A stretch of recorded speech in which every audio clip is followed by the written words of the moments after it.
So Debo, tell me, how are you feeling today? Feeling good. Quite early here. Unusual to wake up this early on a Saturday morning, but feeling good. So, anyways, thank you for joining us. So it's good. So guys, you can drop in the chat room, you can say hello to others, and let's just know where you're joining us from. But this is going to be an exciting conversation. We'll try hard to keep it to 90 minutes. So, but we're taking a lot of feedback from the chat room. So just feel free, just say hello to one another, introduce yourself, let us know where you are. That'll be good. Good way for us to get started.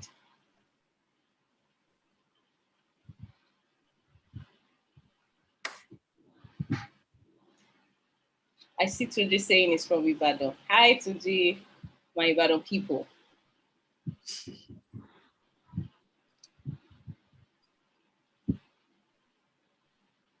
Okay, I'm waiting for more comments in the chat room so we can, just dive right into today's discussions.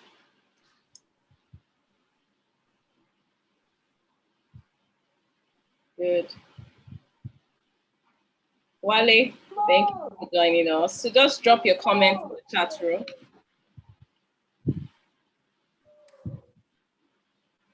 Introduce yourself in the chat room, guys, so we get started. Good to have you here too, Michael. Thank you, Michael Mui.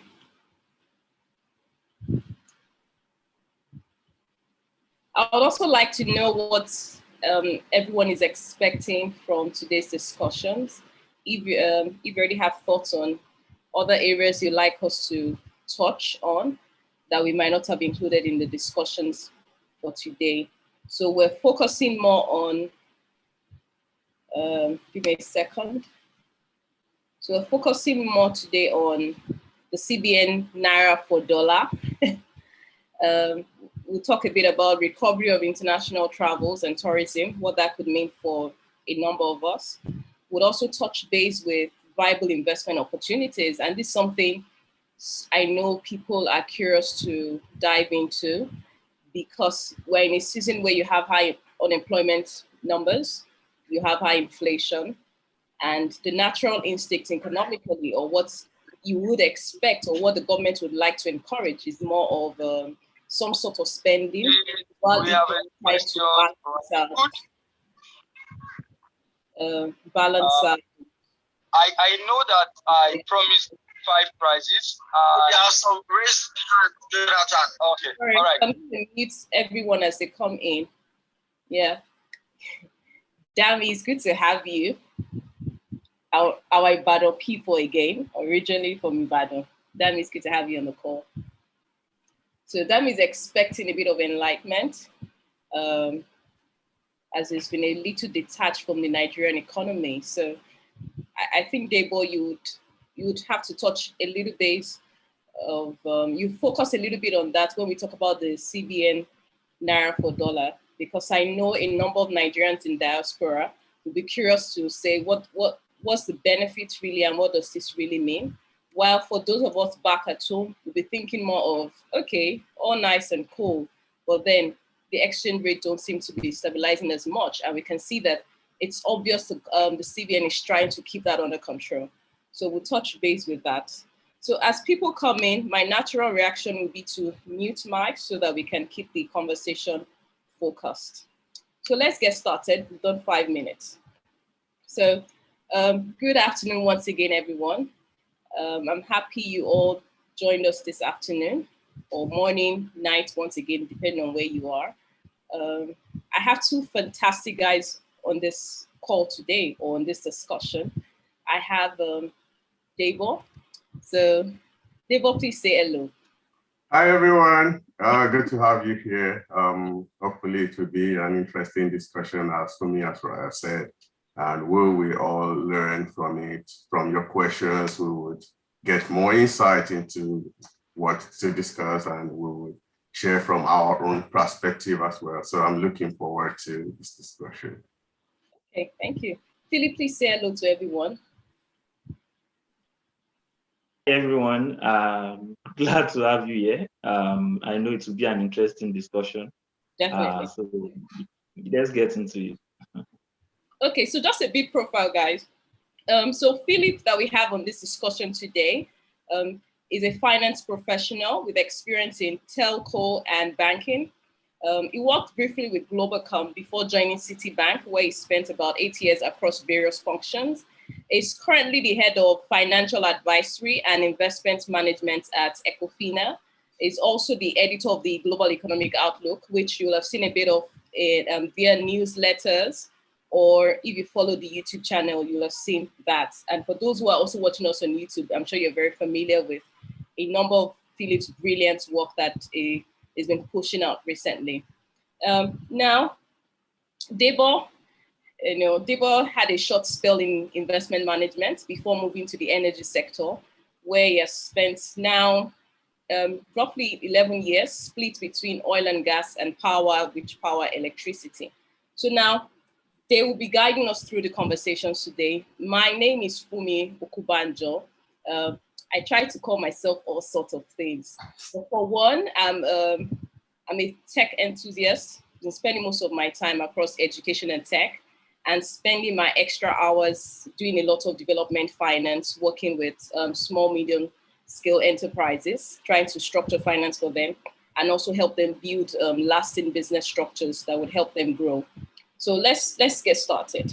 I already have a few comments in the chat room, Philip, and would work with that. So let's start first with the CBN Naira for dollar. And I know both of you will try to quickly grab on this, but should we hear from the local angle first or from the diaspora angle? So let's take a dive with you, Debo. Is that fine? Yeah, that's fine for me. The CBN Naira for dollar policy, I'm sure everyone on this call knows what it is. The government is trying to incentivize the Nigerians in diaspora to bring in dollar. So it's more like a promo to get dollar from people. Essentially, you get 5 Naira for each dollar you get in. From my perspective, I am looking at it from what is in it for me as a Nigerian in diaspora. And is that enough incentive for me to send more money to Nigeria? Personally, the answer is no. And I guess for many, it would be the same.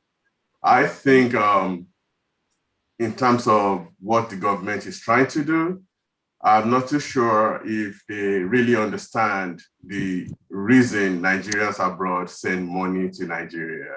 For the most part, I think it's just to support family. And then if that is the objective for most, I'm not sure the government giving extra 5 Naira for a dollar would mean that someone that had a budget that had planned to send $1,000 to his family would change that to $2,000 or $5,000. So it will be interesting to see what the data is saying since they implemented this policy about 3 weeks ago. Has it brought any traction? I would think maybe no, but again, maybe the data might suggest otherwise. But personally, I'm not too sure that is enough incentive for people to send money. And later we can look at what is the government really looking for in terms of, or what they should have done personally from my perspective or opinion. Maybe I let Philip talk a little bit, then we can start looking at, okay, what are the other things that we think they should have done? Okay. So Philip, do you want to take a jab at this? Yes, thanks a lot, Debo. So of course, CBN are trying to provide some sort of incentive, trying to encourage those in diaspora to bring in more funds. But I think there's also a loophole in that strategy because I feel the policy does not say they must spend whatever is brought into the country. The policy only says that you get 5 Naira for every dollar brought into the country. What it means is that the CBN is assuming that for everyone who brings in dollar into the country, they are probably going to try and exchange it for the naira.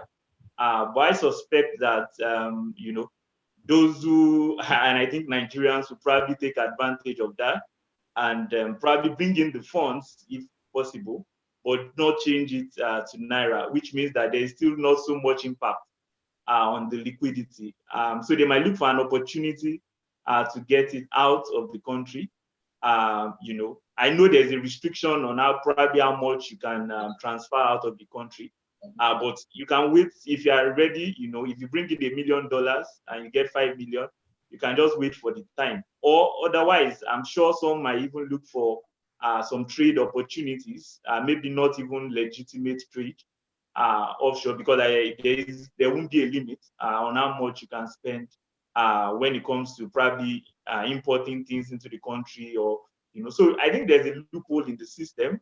Like Debo said, maybe not enough incentive, because what they get in return for every dollar is probably also low, and also because the reasons or the motivation for sending money in is not necessarily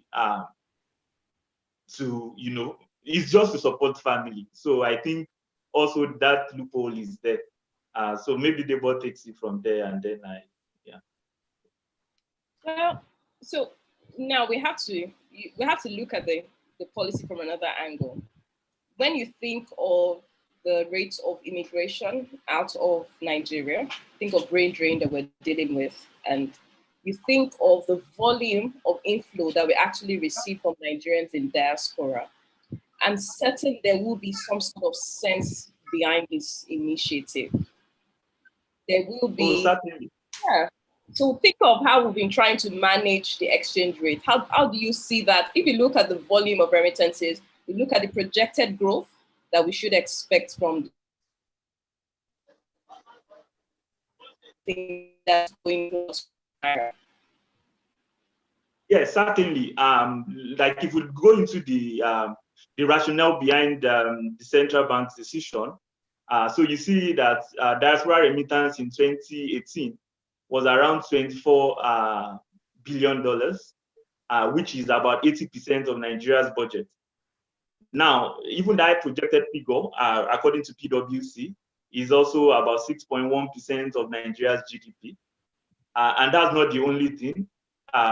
It's also that even foreign direct investments, which we always talk about, that for us to get enough dollar in the system, for us to get enough, it is also the diaspora remittance was about 11 times higher in 2018, and even for the aid Nigeria got in 2017, it was probably diaspora remittance is about 7 times higher. And like you rightly mentioned, a lot of people are seeking greener pastures offshore, which means that, of course, there might naturally be an increase in what comes into the system. But will it be enough to solve Nigeria's foreign exchange needs? Maybe not, because the central bank also doesn't operate a floating exchange rate system now. The central bank tries to manage the foreign exchange it has by supporting it. So what it means is that a lot still goes into, we can call it even subsidizing it, because what obtains in the black market and what obtains in the official market, there's so much difference between it. So because the central bank is still holding forth, it means that resources that Nigeria also gets through probably an increase in oil price is also spent on those who need foreign exchange for import and all that. So why the rationale? Yes, we get it. The diaspora remittance has been an important factor over the years, but is it enough incentive, to stimulate growth? Because that is what is required. Even if some of the funds come into the country, is it enough to stimulate growth? Maybe not. So that's where the challenge is. Yeah, and I think in addition to that, Philip, you rightly said, yes, it is growing, but what is there potential for it to grow more, to double? I don't think so, because there's kind of, like Fumi rightly said, you can draw like a correlation between Nigerians living in diaspora, so more like Fumi had mentioned, brain drain, which is something that used to be a subject in the past, but I think we cannot talk about that anymore if our objective is actually to increase remittances, then we know there's a correlation between number of people leaving. So first, that is no more a concern, because I think Nigeria is even happy for people to leave now. Then looking at, like we rightly said, the amount of money that is available to be sent back home. It's not like Nigerians are sitting on so much dollars that they don't know what to do with. They don't know what they want to do with it. So there's a limit, no matter how much you incentivize, even if you say 20 naira to $1, there's still a limit to which that remittance can grow, except if they want to let everyone leave Nigeria and be sending money back home. I think maybe that would be the approach. And then also in terms of the alternatives, and Philip mentioned rightly, I think even if there's potential for growth in that, it is really short term. I think the government should focus more on the long-term perspective, and the only way to get foreign currency would be to improve our trade balances. You can't operate huge trade deficit like we do and expect that there wouldn't be scarcity of dollar in Nigeria. So a lot of other areas that I think the government needs to look at. Also, again, inconsistency, you're looking at the policy of the CBN, and then you see a video of the Deputy Speaker of the House who denied a motion because the motion was brought by the thieves in America. So according to him, they live abroad, they cannot influence policy in the country, but then you want their money. I mean, you cannot separate politics from the economy. So I don't know if he is not even aware of the government policy to try to bring more dollars from Nigeria in diaspora, because that doesn't make sense. If you want their money, then you should want them to contribute to the politics. Okay, so that's an interesting spin to this. And so I'm looking at the chat room, and Damakideko just dropped a feedback there, and he said, so I'll move quickly to the last portion of his feedback. Is it to have folks send more money to Nigeria, period? Or is it to have people send money through traditional channels versus the parallel market? So, I think it was about the same time, Philip, when CBN began to kind of narrow it down on the money transfer channels that were popularly used. And the system changed to say, give Nigerians in Nigeria, when they receive money from you guys in diaspora, give them the money in dollars. Don't convert the naira, because doing that action was to take away the power they had in controlling the parallel market rate, to say, let's the basic laws of demand and supply sort of at that level, let it control what it is, while simultaneously the CBN is trying to put a system in place that manages it, okay? And yes, we know that stems from the trade deficit we have, which is in layman terms, basically, we import more than we export. So, and all of that has impact on your exchange rate. Another thing is, we're aware that the faith the citizens of an economy or a country has in their economy also sets the tone in terms of what your exchange rate will be, because now we put a bit of leash on how the parallel market is working. But if Nigerians still feel, oh, I'm in a better position holding on to dollars into my future than I am with Naira, how can... So Dami's feedback for me is comments in the chat room sort of softly agrees with, and I'm wondering, does he agree or is distorting the policy? Because if I'm saying I'll give you $4 for $1, but then I'm saying don't take the money from parallel market, I'm not getting the correlation between the two. And I thought either of you could shed a bit more light on that. Yeah, so I don't think, from what I read about the policy, I don't think they are trying to prevent people from going to the parallel market. Actually, the way they have set it up, it will encourage people to go to the parallel market. I think what they are trying to do is to make sure that there's a lot of dollars, and hoping that if the market is flooded with dollars, the rate will go down. So they are trying to increase the supply of dollars, because they changed the approach, like you rightly said, when they, I think it was Q4 last year, when they forced the IMTOs to change their method of remitting the whatever dollar comes in. A lot of those IMTOs in the past would take the dollars and then give Naira directly to the people they are giving the money to, using maybe the official rate or a rate in between the official rate and black market. So by government telling them that they must give USD to the people, I think then it means that they are not trying to force people not to go to black market. What they are trying to do is just to make sure there's more dollar, and hoping that by effect it will reduce the. Yeah, certainly. I do agree with you. So it is. I think the two policies are actually consistent. I think both policies are consistent. I'm trying to mute. Yes, done. So go ahead, Philip. Apologies. Okay. Yeah. So I was trying to say that. So the two policies are actually consistent. Just like Debo rightly mentioned, they are trying to increase the supply. There are two ways to control prices. Either you do it through supply or you do it through demand. So the CBN feels that by, through that incentive, what was done initially was so that everybody receives in dollars and there's enough dollars in the market. That was to increase supply. And now the incentive also given now 5 naira for every dollar is also to increase supply, hoping that by increasing the supply of dollars in the market is going to bring the price down. But I think the demand, of course, is also high. And you also mentioned it earlier that some people might even choose to keep the dollars because they see it as a way of saving, especially in an economy where you don't know what the exchange rate will be tomorrow.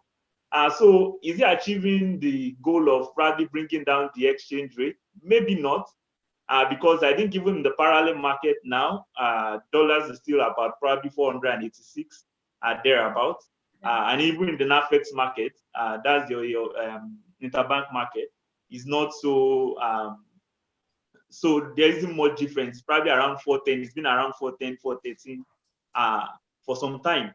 So it's a challenge, even though they are trying to increase it, maybe there won't be enough supply to bring down, but the two policies actually are consistent.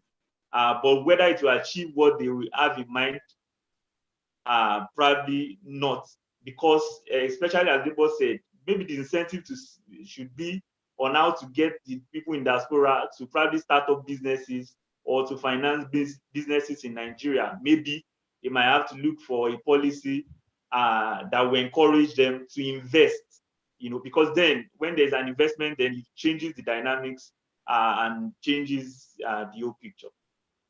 Okay, I almost feel like that's a good way to close out on the CBN Naira for dollar discussion, and that's because it's been a question where a lot of Nigerians in diaspora don't understand it, and even for Nigerians who are back at home, they don't seem to still get the value, because if you think of the fact that you don't spend dollars, and if you're sending the money to your mom, who doesn't care too much about the dollar value beyond the fact that you get her the money, like Debo said, you have a budget, she's used to getting the amount of money. She changes it with the malam she's familiar with, and she moves forward. Because also there are fears around just security only, moving around with dollars and all of that. So for the average guy on the streets, the impact is not immediately felt, but would focus on it and say, probably, but this policy was set in place for people like you guys to attract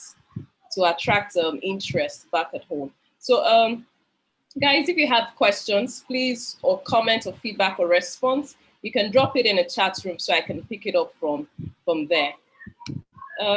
So the last question I would ask, and any of you can just throw at that. So now let's think, I like what Philip said, which is Nigerians in diaspora maybe consider financing a business and all of that. How would you wrap up? How should a Nigerian in diaspora leverage the CBN Naira for dollar? Because it's an opportunity. And if one understands the value, then one can maximize it. So I don't know if either of you want to just share thoughts on how Nigerians in diaspora can actually leverage that, because this policy is to encourage a certain behavior from them. Okay. Go ahead, Philip. No, go ahead. You are the Okay. one in diaspora, so yeah. So I think the ball still lies in the court of Nigeria or Nigerians and the government. In terms of making the environment conducive for people to want to invest. One of the type of businesses that I think a lot of us are interested in is agriculture. But like the current security environment in Nigeria does not even encourage you to go and invest in agriculture. I don't want to invest in a farm and then someone gets killed on my farm, for example. So that is one area where the government needs to do a lot better if they want to encourage Nigerians to come invest. Also, there's a kind of a trust issue, because for any business that you want to do, if your eyes are not there, how much can you trust people back home to represent your interest? Let's say you are interested in other forms of business apart from agriculture, where you don't have the security concern. Do you have enough resources that you can, do you have enough resources in terms of personnel that you can trust to represent your interest to do business? And of course, if there's a default, is the legal system set up to protect your interest, such that someone takes your money and doesn't do your business?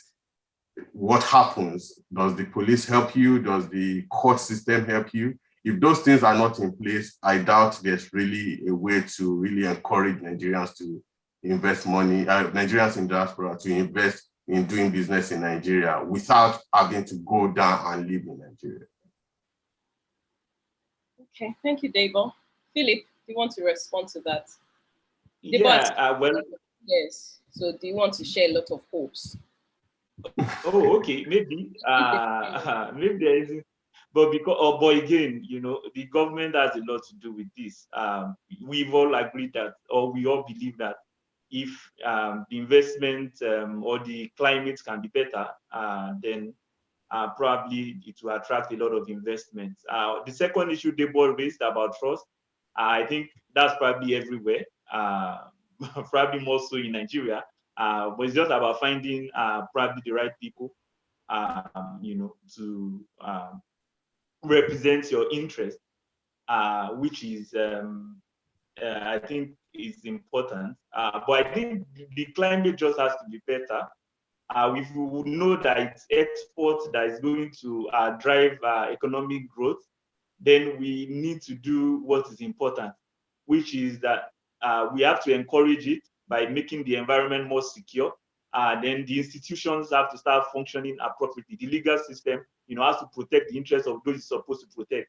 There can't be partiality in the system, and then you expect that people will have enough trust in the system. So I think if the institutions start working, and then we have to drop this federal character in terms of trying to support businesses. There are different areas where probably different parts of the country are good in, or they can specialize in. Then we can support the industries that are already on the up in those places, rather than say that, oh, let's share it equally amongst. It doesn't work that way. If you know that it's in Kano that you grow the best tomatoes, and it's in Oyo State that you get the best maize, then you invest in companies who are focused on that. Not say that, oh, okay, I want tomatoes, but I want to give all of you equal amounts. So it doesn't work that way. But so if you want to encourage exports, then security, the legal system, the institutions have to start working. And again, there doesn't need to be federal character in everything. Focus on what's important, on what each sector of the country can, and then we can see if growth, we can get sustained growth and probably develop. Okay. A crazy question came to mind, and that's because I have a message that I read.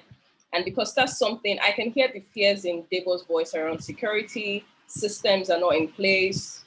How do you manage that? But at the same time, there's a part of most of us where we want to have hope in the motherland and say, things can work sort of.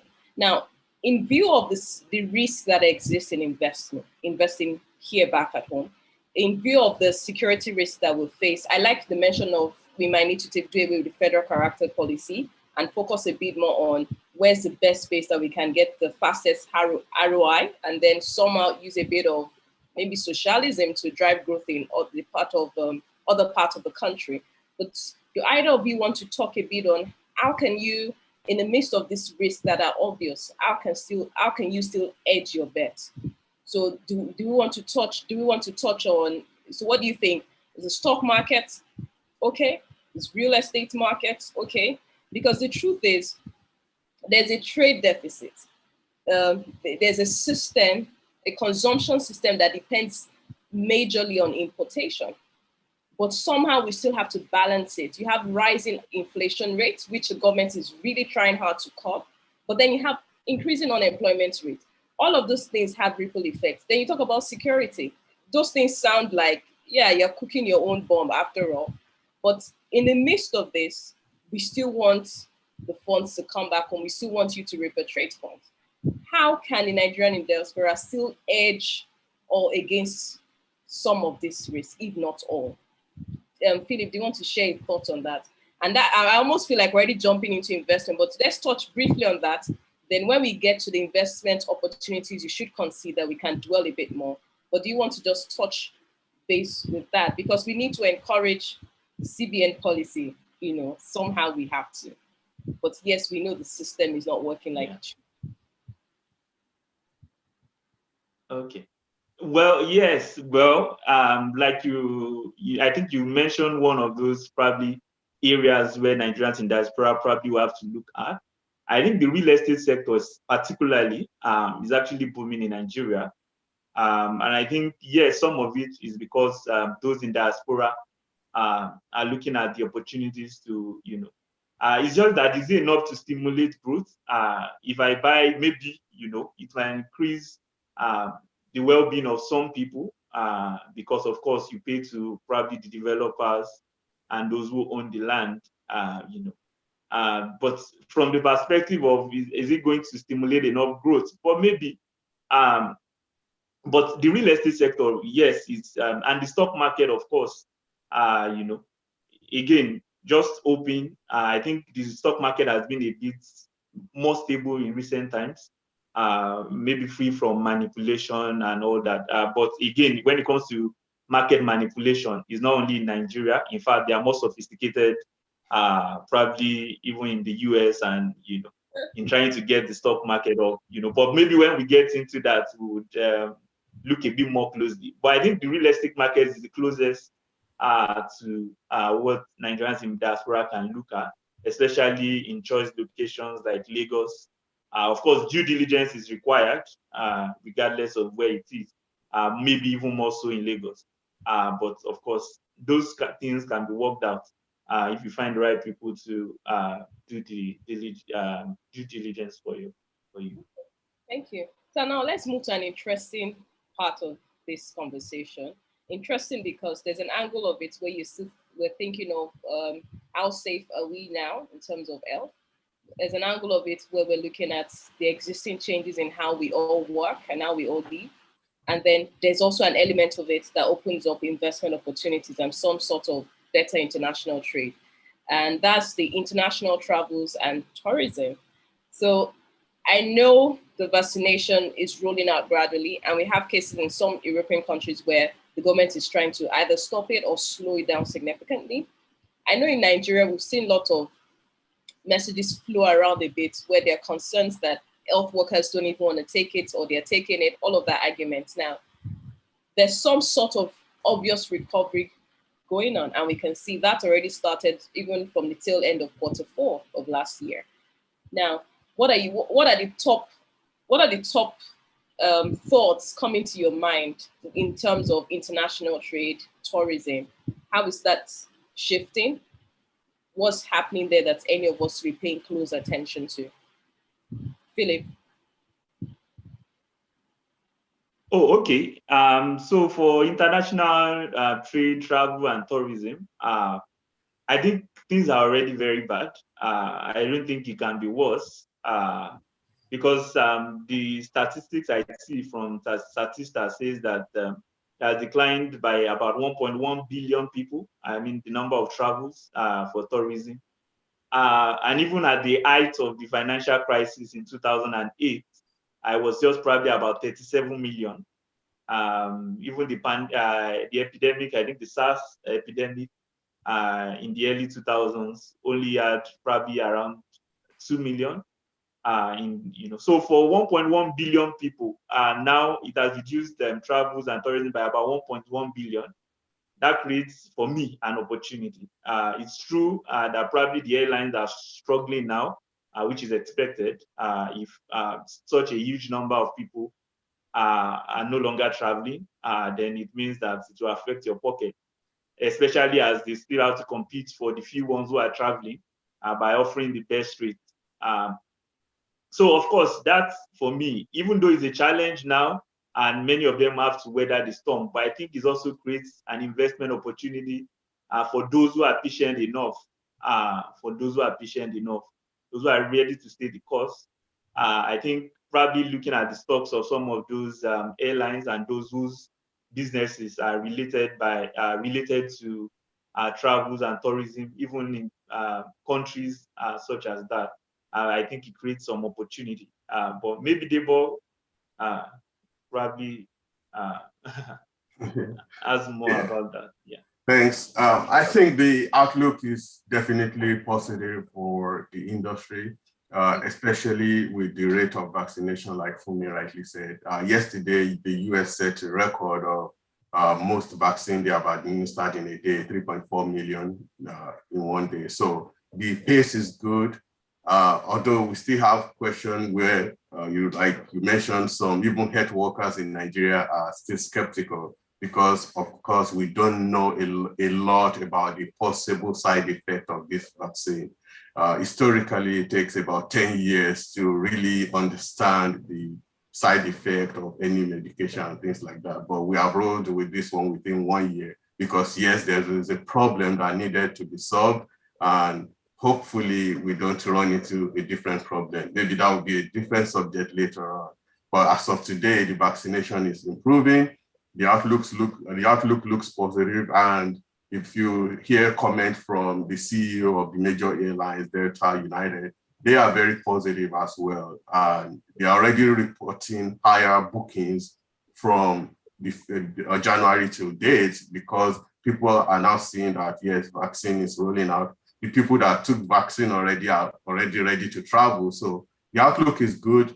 People, I think travelers' confidence is coming back, especially now there's also talks about possibility of you need to have a vaccine passport to travel. I don't know how that will be successful or what that is going to look like, but all those things, if they come into play, I think travel will return.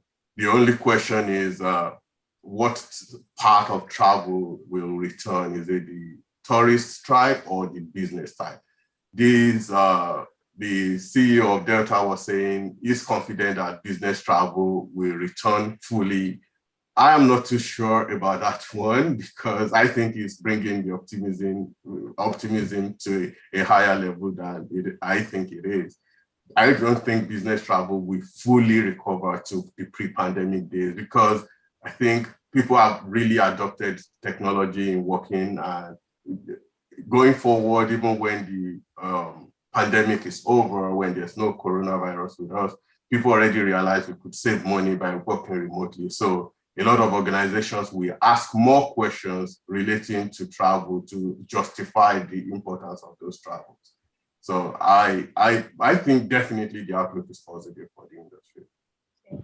Thank you, Debo. So just to quickly latch on something you said, which is that you don't think there's going to be so much growth in business travels.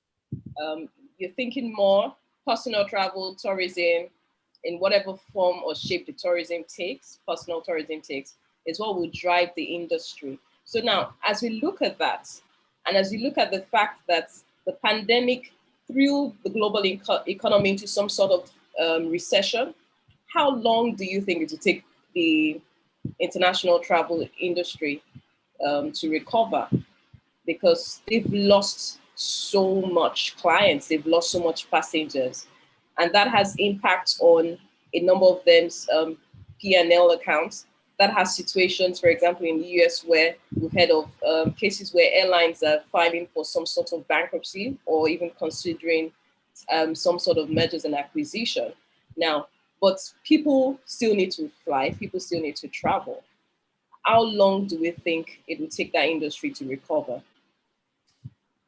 So we're looking at the recovery first from the perspective of getting bookings, of getting people traveling, and that is one aspect where we think vaccine, yes, maybe I think it was American Airlines who was forecasting that by mid 2022, they are saying they see travel returning to pre-pandemic days.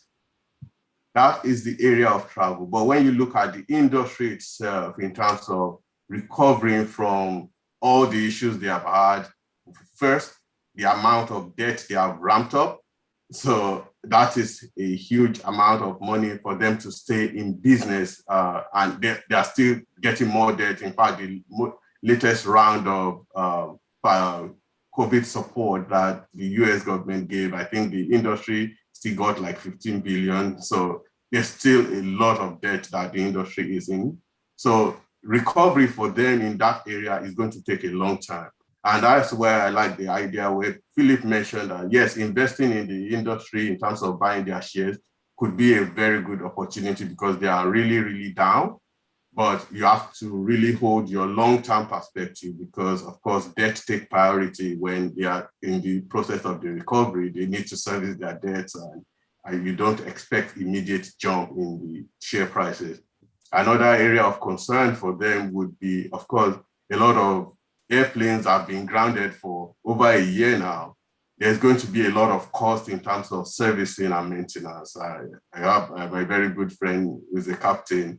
We talk all the time about service and airplane, and that's another major cost that they will need to consider when they start flying fully. So there's still some issues, but overall, I would say in terms of traveling, us getting back, I have a positive outlook towards that. Okay.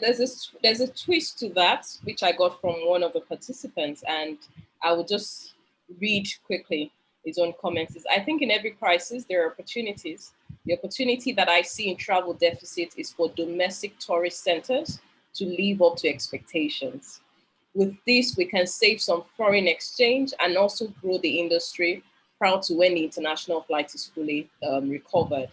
And I totally agree with this because I remember December last year, I took a trip somewhere down west Yoruba land, and I went to areas I'd never gone to. And I met people that I could obviously see these guys are not used to spending holidays in other parts of maybe out, beyond just getting into a flight and I'm going to Dubai, I'm going to the UK, I'm going to the US. A lot of people had not explored the Nigerian tourist centers as much as I saw the interest grow up in December last year. And if you look at some of the things that we spend a lot of FX on, it's also the flights, the tickets. They cost so much. The middle class and majority of the elite families see travel, international travel, as a must-do. For some, it's a prestige. For some, it's a necessity. For some, it's a wannabe campaign, whatever class you want to put it. But I think that the opportunity, what we're seeing in international travel is really doing is to open up the local tourist center. Now, I don't have a laundry list of the local tourist center that are living up to expectation, that are becoming attractive enough for, the middle class families or the elite families to say, I think this place will be very good. There are few of them. But in the midst of what we see happening internationally, I think that's creating a big opportunity for the tourists, for the tourism industry in Nigeria to deepen its roots and to leverage on just local spending only to drive that sector. Philip, I don't know what you think about that, but that's what I see, that beyond what we see happening in international travels, there's so much opportunity back at home for people to explore. Yeah, I think, yes, you're very correct. And I think one thing that is important is to take advantage of it now rather than later. So probably a lot of people are still skeptical about traveling to other countries. At least you want to be, ensure the safety of your family first. And you're probably more likely to travel locally than you want to. You rightly mentioned, yeah, there are several reasons why people want to travel. But I think now that there's at least some people just are bored and want to go somewhere else just to spend some time. So why not, I think those places can start doing all they can. I know, like you said, there are some few places. I know there's Olumorok in Abeokuta, Obudukatu Ranch in Calabar, and some other few places. But are they enough? The experience you get there, is it enough? To probably make you go back next year when international travel probably has started recovering, when international tourism has, So I think if any country or any nation or any government or anybody wants to take advantage of that, it has to be now, so that people can have that experience now, and then when things fully recover, it probably will not affect their decision too much. Maybe not every time, but at least they can also recommend it to others and go once a while, and then probably get the industry booming locally. So it's an opportunity again locally, yes, rightly mentioned, but it has to be whatever anyone wants to do, it has to do it now when it is attractive. Yeah, okay. Thank you for that. So now let's move on to the next topic, which I think is very interesting. And it's interesting because the environment doesn't look like it's a fertile ground, if I can use that. The economy doesn't look interesting or attractive enough. And I know you have people like Warren Buffett that will say, when everybody's running is when you should stay. When everybody's trying to take a flight is when you should stay back and put your money down. So you have inflation rates off the roof.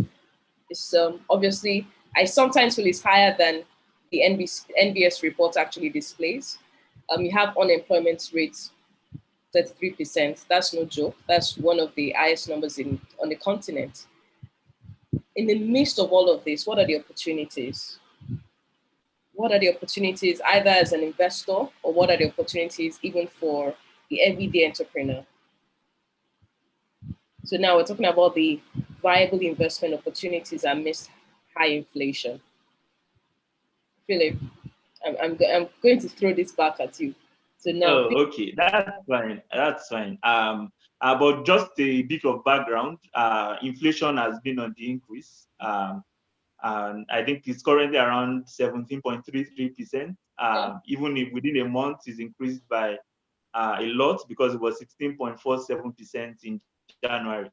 And the chances are that it's going to go higher because the subsidy, the petrol subsidy, is going to be removed at some point, which looks likely that it's going to be very soon, because the government again is struggling a lot to finance its budget, and would probably take off, the subsidy, even though it's called another name now. But whatever it is, the PPPRA says the actual price should be around 212. So there are other things driving inflation, and I think it's not even some things I explain to anyone, because they are just the normal basic things, that are driving the high inflation. I don't think there's anything you buy now that is probably not more expensive than it used to be. So as with inflation, it's just, even though the data, and whatever has been given also lacks the time, but for it to be as high as that, you should know that it's probably higher in true sense of it. Because the things affected, you talk about fish, you talk about meat, you talk about oil, you talk about bread, you talk about cereals. Then you now look at it and what is it, that people can actually eat. So for instance, if you take the fish meat as an example, let's say both are substitute. At least if one is more expensive, you should run to the other. But if both are increasing, then you're in trouble, So right now the inflation is high. It's not helped by all the other factors, and there are things we can feel, because anything you ask whatever price you ask from anybody now, everybody says, this is it, and you can see clearly that inflation is high. So what can you do amidst this kind of environment? I think it's to look for investment opportunities that help you hedge against inflation. Now, I will probably leave the traditional ones. Probably Debo will talk more about, I don't know, about the traditional methods of hedging inflation. I know investment, when it comes to investment, talk about real estate as a major hedge against inflation, the equities market as well, the stock market also. Traditionally, they have a positive correlation with inflation, But I will also want to talk about something probably, what are the things that are increasing in price? Probably, let's say it's something that somebody sells that is increasing in price, which means that at least we can all agree that there's something that will probably not have a positive correlation with inflation, and that is salary. That most likely will not move at the same pace as inflation. But what people sell and what people, can easily be adjusted. So the private equity space, the private debt space is probably one to look at beyond the traditional methods of hedging inflation. What idea does somebody have that you can finance, or what do you think you can do that you can finance, that you can get the required, that can be able to generate enough growth over time? Because whatever it is, let's say, for instance, you have somebody who sells probably one bag of flour, I'm just saying, just an example, and you know that if you invest in this, you can increase it to probably 10 or 15. So flour will definitely increase with inflation. There's no, whatever happens, it's going to rise to meet up, maybe not in same proportion, but it will definitely rise. And so will every other thing also, which has to do with, so those things will rise. If you invest in such opportunities, the chances are that you'll be able to earn returns, that will be able to move at least at the same pace as inflation. So that's what I just want to talk about, the private equity. And it's not something, let's leave the word private equity. It's just about looking at opportunities around you where, we have to, you just look at the opportunities around you. I don't know what those opportunities can be, but you just have to look around. Maybe it's just somebody, a younger brother, or somebody who is, a friend or whatever business, I know there are still challenges. Due diligence is important, but I think it can be an opportunity to hedge the inflation. Thank you, Philip. I have a comment from Ifeanyi Patrick, but I won't read it yet because it's very, very interesting. It is an interesting one. Debo, do you want to touch briefly on how, so Philip has talked about the opportunities. Yeah. I can't take an opportunity if I don't understand myself. And it touches slightly to what Ifeanyi Patrick just said in the chat room, which is the government hasn't done a lot of things.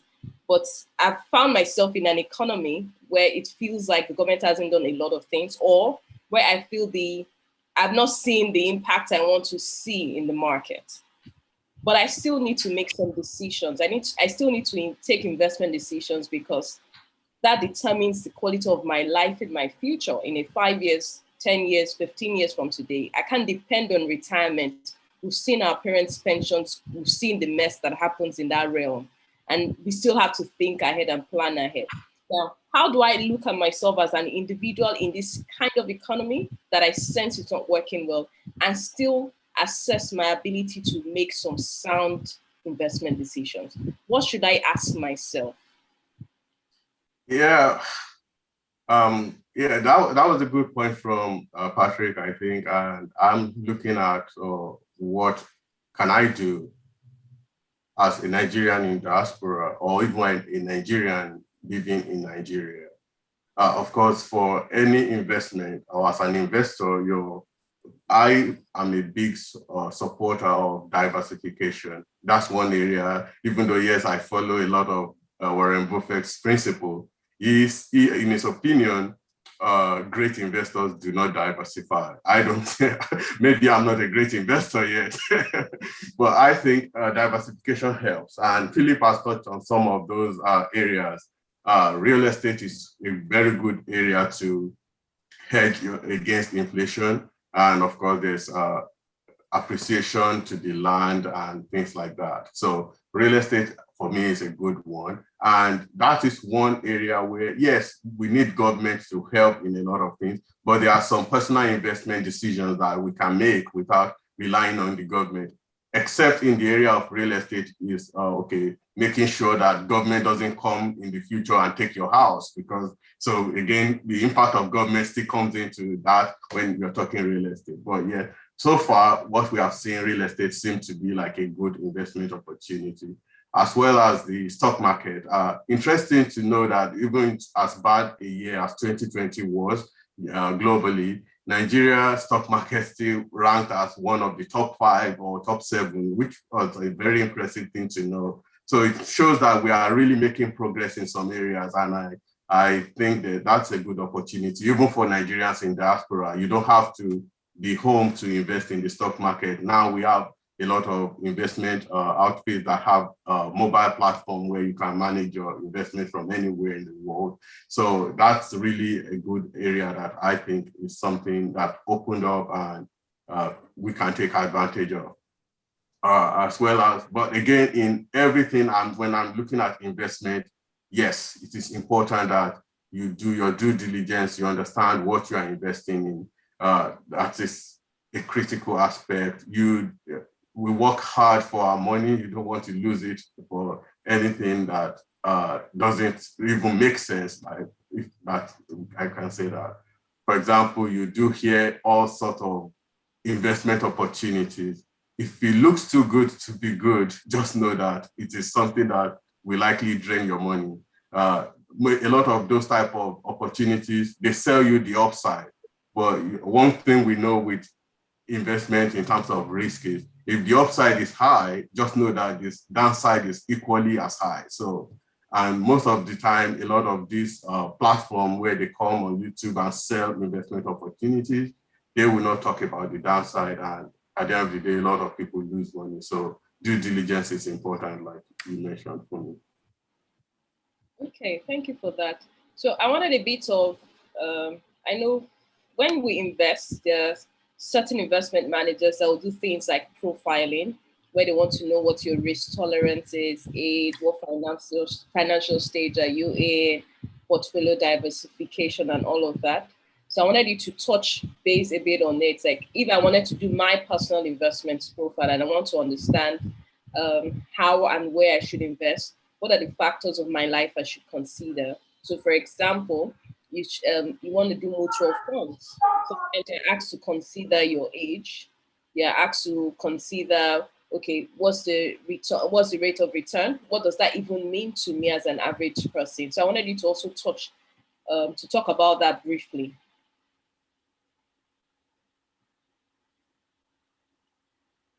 Debo.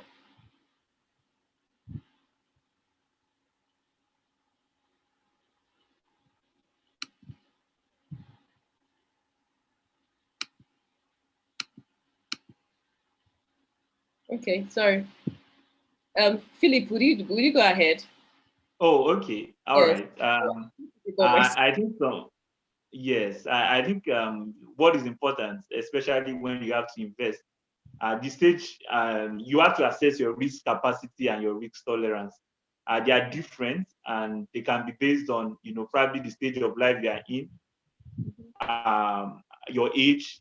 There are some things that a retiree will not be expected to do.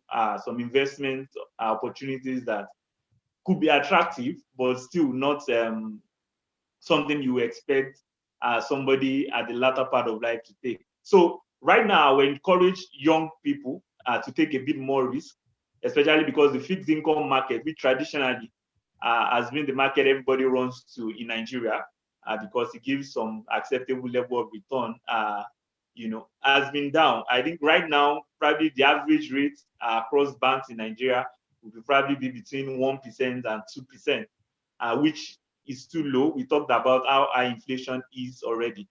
But again, you still have to evaluate your risk capacity. Capacity means how much do you really have to invest, and how much you have to spare for to invest in some of these other opportunities, and then you look at other options. Now, even in the stock market, it's not every opportunity that should be attractive to everyone at every stage. There are some companies that normally we say are in a mature stage, they are in a stable stage, which when you invest, aside from the fact that they have the capacity to appreciate in price, they also pay dividends because of the stage they are in. While there are some other opportunities that probably they are just once in a lifetime, So it depends on what stage of life you are in.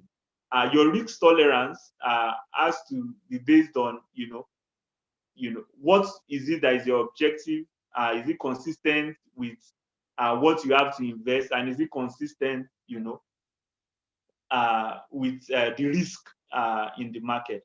So, for instance, you would have heard that GameStop, AMC, and all that in America, they moved really high.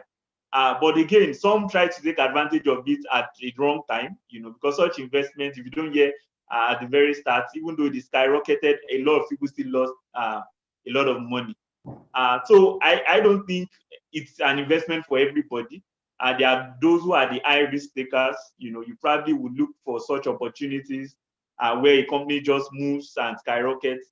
But I think for the most people, the risk assessment should be just that you look for opportunities, companies that are stable, relatively stable. Every company can have this challenge, but you look for companies that are stable. In Nigeria, for instance, you talk about probably a Dangote Cement, you talk about an MTN Nigeria, you talk about companies that you can see the business they are doing, you can see how stable they are, and you can see how the growth has been over the years. Just examples, but I'm just saying that regardless of where you are, your age determines what you, but relatively, if you are not a high risk taker, then you have to consider companies that are stable, relatively stable, which means that even if there's a downside, it won't be so much, it won't have too much of an impact on your. So you have to consider all that, your risk capacity and risk tolerance. You have to assess both before making any investment. Okay, thank you, Philip. Debo, sorry, Yeah, I think Philip touched on practically all the points I would have, and again, that is why you don't see investment professionals give generic advice in terms of investment, because they want to profile individuals, know where you are in your financial journey, and you want to know what is your risk tolerance, your risk appetite, like Philip had touched on all those points. So I would say, yes, factor all those in. Yes, there's information out there on everything. You can pick a stock, and even a stock that is performing could mean different things to different individuals, depending on where they are in their journey. Age is important, like Philip said. Younger people have more opportunity to take risks than someone close to retirement who should be more concerned with capital preservation. So I would say, yeah, your profile matters. Okay. I'm smiling because Wale Oyelami just dropped an interesting comment in the chat room, and he said, I hope you're also going to talk about Bitcoin. And so now, that will be the final part of our discussion. After we talk about this, I will take quick comments. You can drop it in the chat room, or once we're done with the cryptocurrency world conversation, we'll use the reactions to raise our hand so that I'll know who to call. But we'll have just 15 minutes to take it so that we can keep to time, guys. But thank you, Wale, for opening this box of canker worms. Now, cryptocurrency, it's a scary one. It's scary because, especially if you look at age profile, you look at how we all make investment decisions. And if I look at what Philip just said in terms of, I need to be able to tell myself what that company is doing. And I'm moving from a world where I could tell what the company is doing to a world where I don't know what the company is really doing. I don't know what's driving this per se. And I know that's the first reaction and general reaction most people have towards cryptocurrency. And when you go on social media and you look at influencers like Elon Musk, you look at how their comments immediately triggers reactions.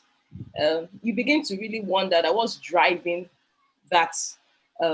What's driving that world? You know, it almost feels like a different world, but it's a real world, and it's one that a lot of people are conscious of and we're aware of. So I don't know who to start with.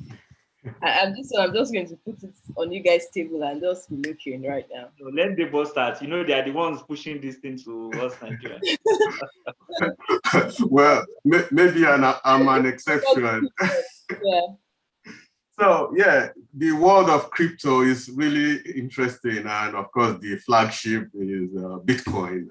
So for me, I don't understand it. It is just crazy. I mean, one of the headlines I read when analysts and influential finance leaders, CFOs, were giving their outlook of crypto or Bitcoin, to be specific.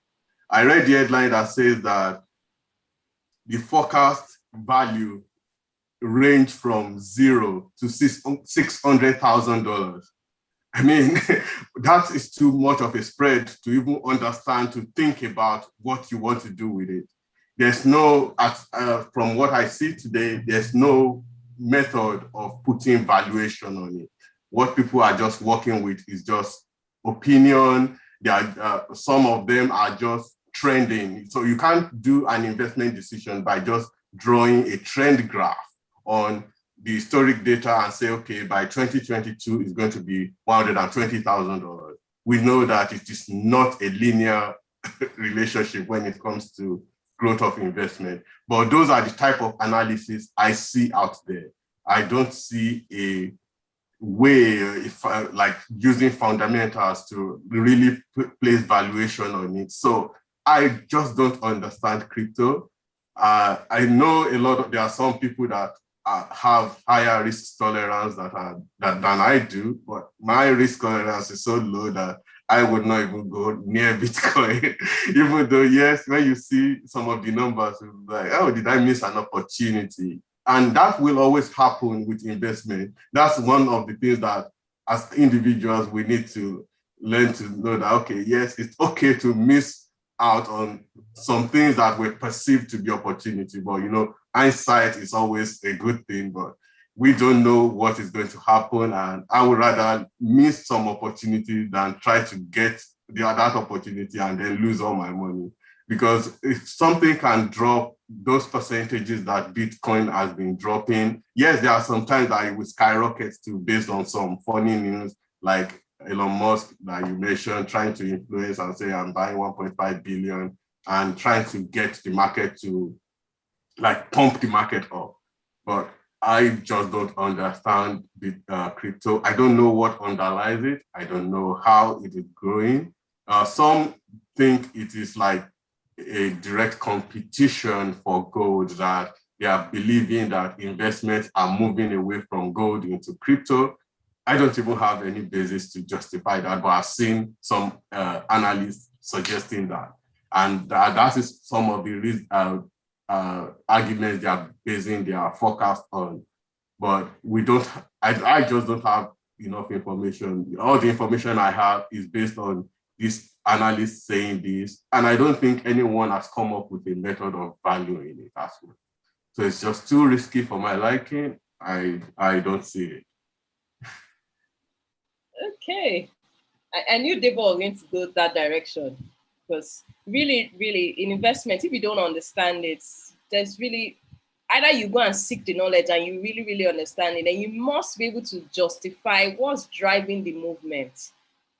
If it's just someone's opinion that is driving it, so what happens tomorrow if the guy says, no, this thing is whack, guys? So I feel good about it today, I say it's nice. Tomorrow I don't feel good about it, I say I don't know. Philip, do you want to share your thoughts?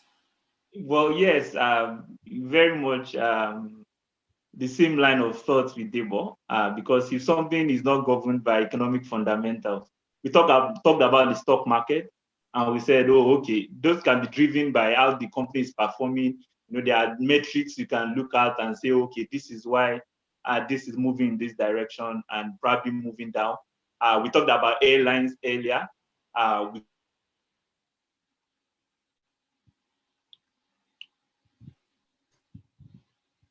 Okay.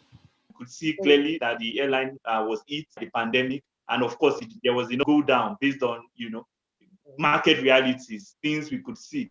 But for crypto, it's different. And Deborah rightly mentioned, even people like Elon Musk, he might be one of the richest men in the world, but you must know and understand that even he will be selfish enough to do anything that will protect his own business. And I think that's one of the fundamentals of economics.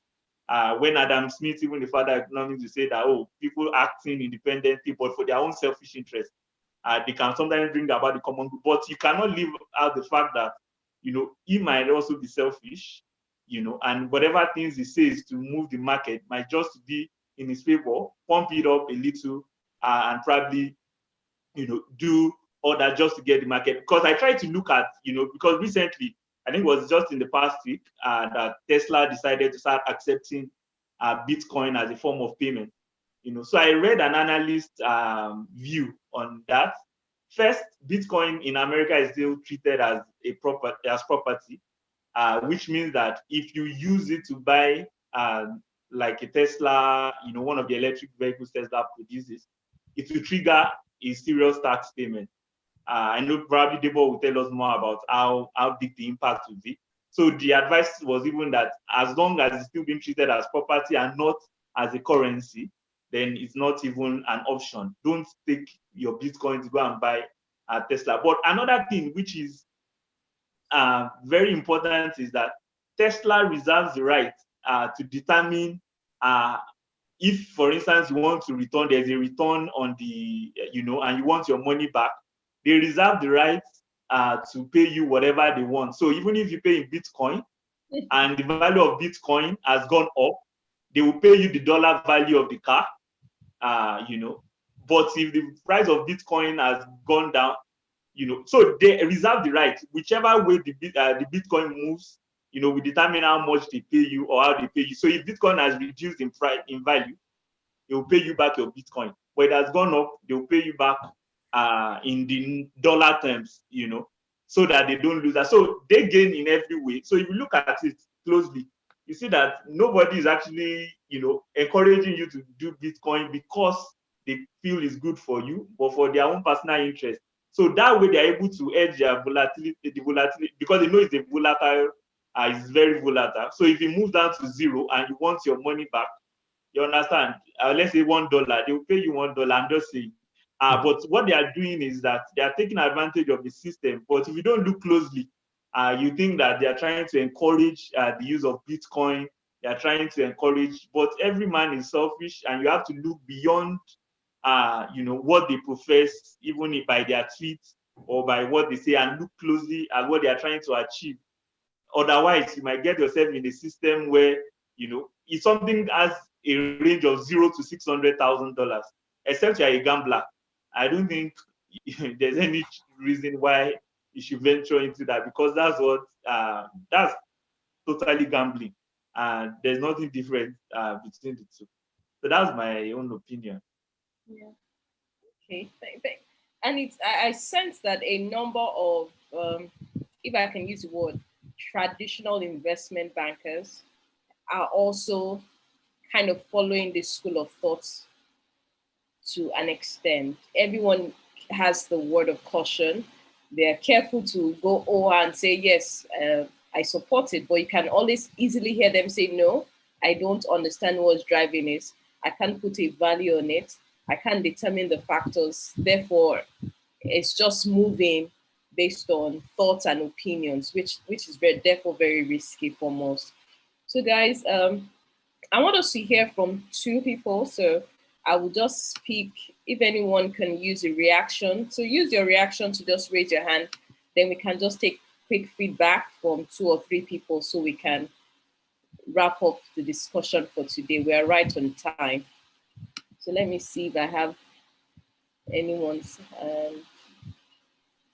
So if you have any comments, just use the raise and symbol. I know we have a number of comments already going on in the chat room, which is good.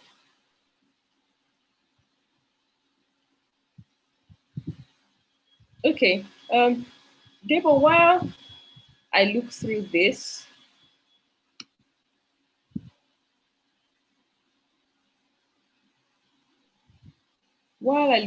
could you just share your final thoughts once more for Nigerians abroad looking to start something at home? Where should they start from? Yes, so I primarily look at two areas, like I said over the discussion. The stock market is open to us largely, and we can do a lot of things from here without having to travel down to Nigeria. Not that I don't want to advertise any investment outfit, but I know all of them. One of them that I worked with in the past, where they now have mobile platforms. You can invest in the stock market. You can do your research on Nigerian stocks from here and just give transfer request and make your trade. Also, investment in real estate, like we mentioned, is always a good thing. But again, a lot of due diligence is required. One is to make sure you don't buy a land that will in the future be taken by the government, or even when you are doing the transaction, get good legal representation to do things for you.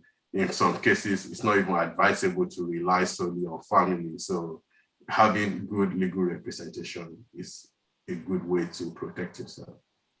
Okay, thank you, Debo. So I will take Mr. Bosun. I just asked you to unmute. Good. Okay. Yeah. Good afternoon, everyone. Good afternoon, everyone. Yes, good afternoon. So I want to thank you guys for all the comments. It's been a wonderful experience, and I've learned quite a lot of things, particularly I'm on the same page with the speakers on the issue of cryptocurrency, which is something that has been going around, and I couldn't really find any meaningful reason why any reasonable person would want to invest in it. But well, like you rightly said, it's something that you can't really find the fundamentals. And but at the same time, I hope you guys will keep this lecture up. I mean, that will have it regularly. Thank you very much. Thank you, Mr. Bosso. Thank you. So, Tony.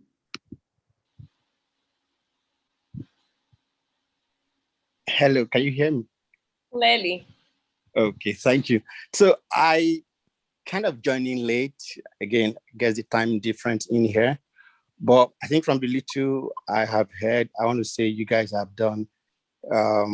I basically joined you on the cryptocurrency part. So I guess I would love to chip in some statement there. Now, again, I might sound a bit different from some of the directions I had, particularly I had Philip when he was talking about the 0 to 600, valuation rate right now on crypto. But I think one of the ways we could look into, particularly Bitcoin, right, is to also look at what was the original intention of Bitcoin, right? So one of the things about Bitcoin is to, give people a transactional means that is outside the conventional banking, right? So the conventional banking system, as we know, has, all this regulatory requirement around the supervision and all that goes into using conventional banking as means of payment, right? So one of the things Bitcoin is doing is to avoid those protocols and also avoid, those fees that comes with doing regular conventional banking transaction. So I think that is one of the utilities Bitcoin has. Then another thing, again, I think I heard Fumi mention that is also the level of acceptance that Bitcoin is already getting into mainstream I would say, banking system. We heard about PN Melon, right? We heard about JP Morgan. They're already setting up institutional unit to look into cryptocurrency. Now, again, I know some of us are well learned and we have our own opinion, but we should know these guys that have been in this business for a while. If they are going out to set up unit, right, to look into cryptocurrency, that could also give you some sense of direction that their utilities and their value Bitcoin is getting, right? Then also, you talked about Tesla. You notice Tesla itself is now accepting Bitcoin as a means of payment. Now, if you start looking at the mainstream acceptance of Bitcoin, it's already giving you that there is an indication that, Bitcoin is beginning to serve some utility in the economy itself that could drive its price. Now, again, I also heard about Elon Musk being mentioned, right? If you also look at the trajectory of Bitcoin, I've been investing and following Bitcoin from somewhere in 2017. Before Elon Musk, you would have seen that Bitcoin also has been gaining some traction, some movement, right?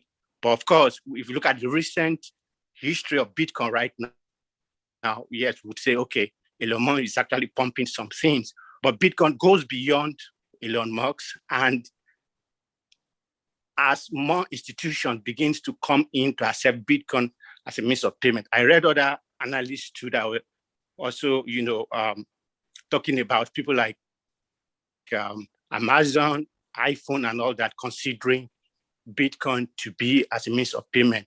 So we can now begin to project on that ground that if these guys eventually somewhere down the road give credence to Bitcoin and allow it to be used as a means of payment, then that's going to tell you how much, Bitcoin or cryptocurrency is coming to mainstream economy and investment world. Why I agree with some of what the panelists are saying in terms of we cannot really have a full economic fundamental in the way we know it, right, to measure Bitcoin movement. But definitely, Bitcoin would get to a point where, as it becomes a mainstream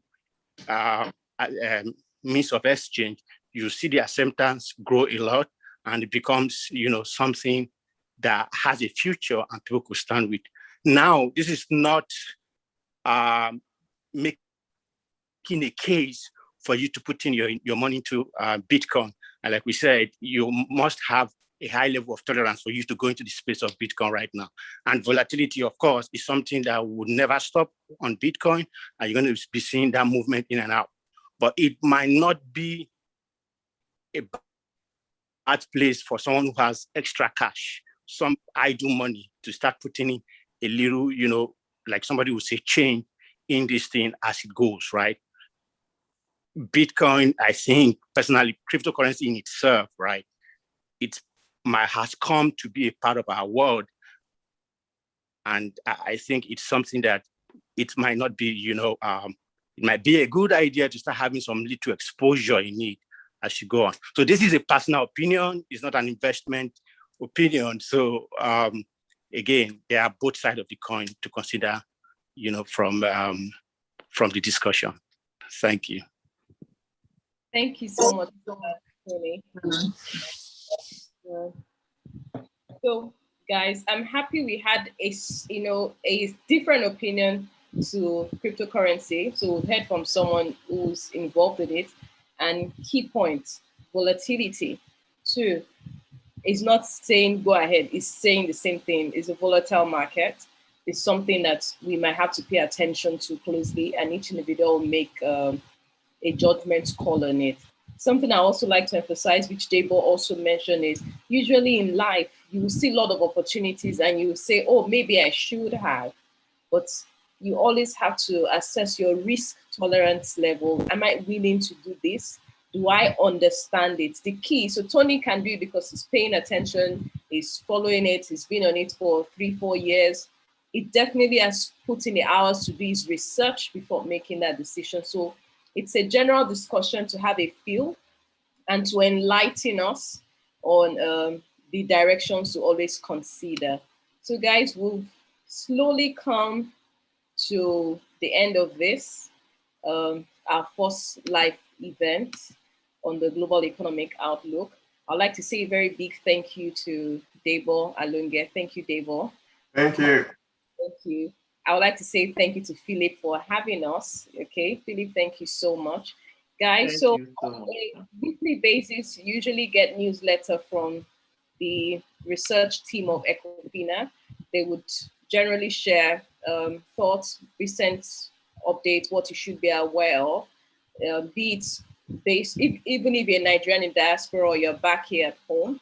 I think the information that usually will reach you are economic information, and there are tiny bits that you can quickly consume within a 5 minutes read, even less than 5 minutes read, it should be done. So you still frequently get that. After this event, we'll share a feedback form just to guide our direction into the next live event. I'm happy Mr. Bosun really mentioned that already. And so, yes, we're going to have this again and again. And the purpose is to enlighten, is to have an open discussion on existing economic issues that we're facing. In no way are we recommending what sector or company to invest in. It's strictly a discussion forum where we take feedback, we give our response and opinion to questions. And yes, we usually also like to hear the other side of the conversation.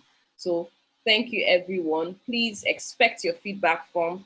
Take the time out to fill it, give us feedback so we can improve on the next live event or in future newsletters. Thank you so much, everyone, for joining us today. Thank you. Thank you. Should we call it a day? Yeah. Good. Thank you. Thank you, Dewo. Bye. No, take care. Bye.